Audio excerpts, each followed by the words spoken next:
नमस्कार, आप देख रहे हैं लाइव सिटीज। आपके साथ मैं हूं मुस्कान। दर्शकों, आजकल वायरल फीवर काफ़ी ज़्यादा बढ़ा हुआ है और इससे काफ़ी लोग ग्रसित भी हो रहे हैं। वायरल फीवर इतनी तेज़ हो रहा है, लोगों में फीवर इतना तेज़ हो रहा है कि ये जो फीवर है कम से कम 10 से 12 दिन रह रहा है। ये क्यों हो रहा है, इसका बचाव कैसे कर सकते हैं, इसी पर बात करने के लिए आज हमारे साथ मौजूद है डॉक्टर राजीव रंजन। दर्शकों, आपको बता दें कि ये बिहार के जाने माने फिजिशियन हैं। सर नमस्कार, बहुत बहुत स्वागत है। नमस्कार मुस्कान जी। सर, आपसे जानना चाहेंगे ये जो वायरल फीवर बढ़ रहा है, इसका प्रकोप मतलब लोगों पे क्या हो रहा है और साथ ही इससे कैसे बचाव कर सकते हैं? ऐसा है मुस्कान जी कि जितने भी वायरल फीवर हैं, इसका मतलब है कि अगर आपके अंदर वायरस अटैक किया, चाहे वो सांस के माध्यम से हो, चाहे पेट के माध्यम से हो, कहीं भी अंदर कहीं न कहीं आपकी जो प्रतिरोध की क्षमता है वो आपकी कम गई, इम्यूनिटी पावर कम गया। तो अगर आप इम्यूनिटी पावर को, अपने अंदर की उस शक्ति को बढ़ाते हैं, उस ऊर्जा को बढ़ाते हैं जो सुरक्षा के कवच का काम करता है, किसी वायरस को अंदर आने से रोकता है, तो उस सबसे ज़रूरी है कि आपका खान पान में सुधार होना चाहिए। अगर आप खाने पीने में सजग हैं, प्रोटीन की मात्रा ले रहे हैं, वाइटामिन की मात्रा ले रहे हैं, अपनी जीवन शैली को बिल्कुल व्यवस्थित तरीके से चल रहे हैं, अनुशासित जीवन जी रहे हैं, सवेरे उठ के टहलना है, खुली हवा में सांस लेना है, ऑक्सीजन लेना है और साथ में अच्छा खान पान का ध्यान रखना है, खूब पानी पीते रहना है, तो हो सकता है कि वायरस जो मरा रहे हैं वातावरण में, वायरस तो रहेंगे ही। और जब जब मौसम का बदलाव होगा तो वायरस रहेगा। कोविड के टाइम में आपने यही देखा कि जिनके अंदर प्रतिरोध की क्षमता थी, अगर वायरस उनको अटैक भी किया वो बच के निकल गए। जो थोड़ा सा कमज़ोर दिखाई दिए, कृषकाई दिखाई दिए, वो उनको हॉस्पिटल में जाना पड़ा। तो कोई भी वायरस का पहला प्रिंसिपल है कि आपके अपने अंदर की शक्ति को जागृत कीजिए, अंदर की शक्ति को जागृत कीजिए, जिसको शक्ति को हम लोग इम्यूनिटी पावर कहते हैं। तो उसको जागृत करने के लिए अच्छा खान पान, अच्छा रहन सहन, अनुशासित जीवन, संयमित जीवन। और सबसे बड़ी बात है मुस्कान जी, आपके माध्यम से मैं कहना चाहता हूँ कि इन्फ्लुएंजा वैक्सीन एक अचूक औषधि के रूप में, एक प्रिवेंटिव औषधि के रूप में आपके बाजार में, समाज में उपलब्ध है। लोगों को जानकारी नहीं है, इसलिए खास करके बच्चों में और बूढ़ों में, जो बूढ़ों करने का मतलब जो 60 के ऊपर हो गए हैं, उनको तो इन्फ्लुएंजा वैक्सीन लगा ही लेना चाहिए। और ख़ास करके जो डायबिटीज़ के मरीज़ हैं, जिनको और कोई ऐसा इलनेस है जो आपके शरीर की, जो मैं बता रहा हूँ, जो आपके अंदर की शक्ति को छीन करते हैं, हरास करते हैं, उनके लिए ये इन्फ्लुएंजा वैक्सीन एक ज़बरदस्त कवच का काम करेगा।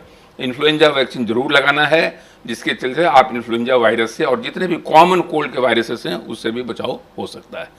तो बचाव के तरीके यही हैं कि अपनी जीवन शैली को सुधारिए, इम्यूनिटी पावर बढ़ाइए और वैक्सीन का सहारा जरूर लीजिए। सर, ये तो हमने जाना कि वायरल फीवर के प्रकोप से हम कैसे बच सकते हैं। अगर हम इलाज की बात करें, घरेलू इलाज की बात करें, तो क्या बताना चाहेंगे? घरेलू इलाज ऐसा है मुस्कान जी कि इसमें जैसे ही वायरल फीवर हो जाए, आपको सर दर्द हो जाए, पूरे शरीर में दर्द है, फीवर है, लसीच्यूड है, मतलब थकान है, आप बिल्कुल रेस्ट में चले जाएं, थोड़ा भी मेहनत न करें, एकदम बिल्कुल। इसका बेड रेस्ट मूल मंत्र है। रेस्ट में आप रहेंगे 3 दिन 5 दिन, 1 सप्ताह के अंदर सारा वायरस अपने आप सेटल करके आपके शरीर से अंदर बाहर चला जाएगा। तो रेस्ट बहुत ज़रूरी है। दूसरा है हाइड्रेशन, यानी पानी खूब पिए। दिन भर में जितना शरीर को आप पानी दे सकते हैं, जितना हाइड्रेशन लेवल मेंटेन रहेगा, उतना ही वायरस से निजात आपको जल्दी मिलेगी। तो और खान पान में सुधार करें। खान पान में सुधार का मतलब है कि जितने भी हरी सब्जियां हैं, फल हैं, इस सब का सेवन ज़्यादा करें। तो बेड रेस्ट रहना, पानी खूब पीना, अपने न्यूट्रिशन पर, पोषक तत्वों पर ध्यान रखना, ताकि वाइटामिन्स, मिनरल्स सब कुछ आपको मिलता रहे। तो और साथ में पैरासीटामोल, चाहे जो भी बुखार कमने की दवाई है, जो सिम्टोमेटिक दवाई, लक्षण की दवाई है, आइबुप्रोफेन हो गया, पैरासीटामोल हो गया। अगर आपको सर दर्द है, बुखार है तो लेना ही है। अगर आपको खांसी है, ड्राई कफ है, तो लॉजेंजेस, कफ लॉजेंजेस देते हैं। तो लक्षण वाला उपचार करना है, क्योंकि वायरस का कोई एंटीवायरल मेडिसिन इसमें देने की जरूरत नहीं पड़ती। हाँ, एक जो H3N2 वायरस होता है, उसमें ओसेल्टामेविर हम लोग देते हैं, जानामेविर और ओसेल्टामेविर, जो एंटीवायरल है। अगर दूसरे दिन से इसको देना शुरू किया जाए तो वायरस का आप कट शॉर्ट करते हैं। लेकिन नॉर्मल वायरल फीवर में कोई एंटीवायरल की दवाई की जरूरत अभी नहीं पड़ रही है, और एंटीबायोटिक तो देना बिल्कुल खतरनाक है। मैं बार बार इस बात कहता हूं कि कोई भी फीवर में तुरंत एंटीबायोटिक का चलन, जो आजकल समाज में ज़्यादा हो रहा है, ये सबसे बड़े कैंसर का जन्म दे रहा है, जिसका नाम है एंटीबायोटिक रेसिस्टेंस।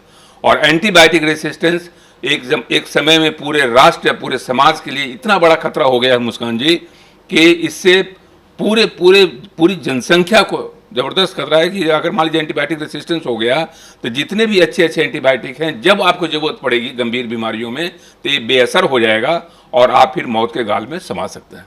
इसलिए एंटीबायोटिक का जो लगातार सेवन चल रहा है, जो निर्बाध गति से जो प्रसार हो रहा है कि दुकान में गए एक एंटीबायोटिक मिल गया, और डॉक्टरों के यहाँ भी जो गांव में डॉक्टर हैं चाहे जो प्रैक्टिशनर हैं, तो आपके माध्यम से कम ये बात संप्रेषित होना चाहिए कि एंटीबायोटिक का ज़्यादा इस्तेमाल आपके लिए खतरनाक है, समाज के लिए खतरनाक है, राष्ट्र के लिए खतरनाक है, विश्व के लिए खतरनाक है। इसलिए वायरल फीवर में कभी भी एंटीबायोटिक शुरू में मत दीजिए। अगर 7 दिन तक बुखार न उतरे, पूरा जांच करा के अगर बैक्टीरियल फीवर है तो एंटीबायोटिक दिया जा सकता है। जी सर, बहुत बहुत शुक्रिया सर ये तमाम जानकारी देने के लिए।